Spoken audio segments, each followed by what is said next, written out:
Hello दोस्तों, आप सभी का स्वागत है मेरे यूट्यूब चैनल में। आज हम बहुत ही इम्पोर्टेंट टॉपिक डिस्कस करने वाले हैं।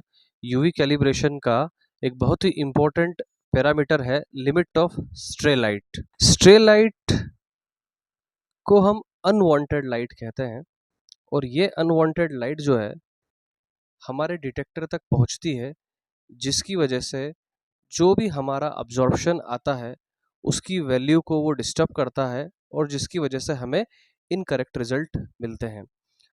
स्ट्रे लाइट हमारे सोर्स ऑफ लाइट से नहीं आती है, वो कहीं और से बाहर से आती है। हो सकता है कि जो हमारा यूवी कंपार्टमेंट जो है जहाँ पे हम क्यूवेट रखते हैं वो बाई चांस खुला रह जाए या आधा खुला हो जाए, या फिर कहीं और से जो लाइट अगर आ रही है तो ये जो अनवांटेड लाइट होती है, इसी अनवांटेड लाइट को हम क्या कहते हैं? स्ट्रे लाइट कहते हैं। स्ट्रे लाइट को डिटेक्ट करने के लिए हम कुछ कट ऑफ फिल्टर्स का यूज़ करते हैं।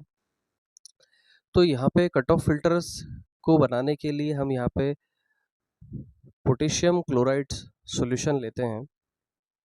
यहाँ पर हम लोग 1.2% पोटेशियम क्लोराइड सॉल्यूशन बनाते हैं, जिसको बनाने के लिए हम 1.2 ग्राम पोटेशियम क्लोराइड लेते हैं और उसे हम 100 ml वाटर के अंदर घोल देते हैं। तो हमारा 1.2% पोटेशियम क्लोराइड सॉल्यूशन जो है वो बन जाता है।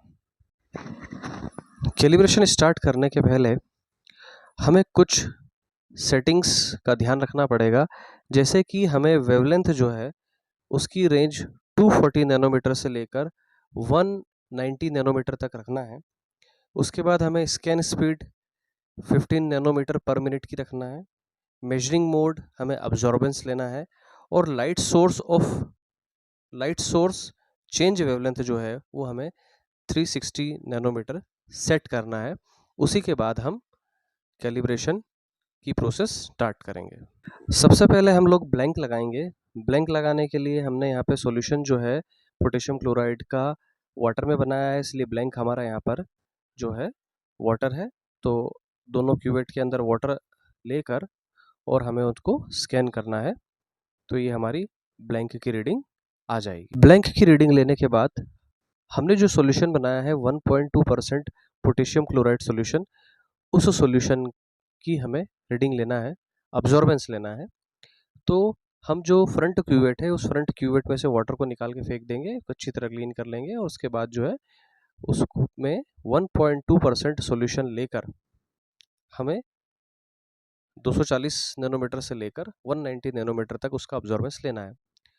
तो जब हम अब्जॉर्बेंस लेंगे तो हमेशा हमें को ये ध्यान रखना है कि हमारा जो अब्जॉर्बेंस का क्राइटेरिया है स्ट्रे लाइट के लिए वो नॉट लेस देन 2% है। अगर अब्जॉर्बेंस जो है 2% से कम आ रहा है तो इसका मतलब कि जो स्ट्रे लाइट है वो बहुत ज़्यादा इंटरफेयर कर रही है। तो जितनी ज़्यादा स्ट्रे लाइट होगी उतना ज़्यादा अब्जॉर्बेंस कम आएगा। तो जिससे हमें पता चल जाएगा कि हमारे जो कैलिब्रेशन के दौरान कितनी स्ट्रे लाइट है वो हम अब्जॉर्बेंस की वैल्यू से पता कर सकते हैं।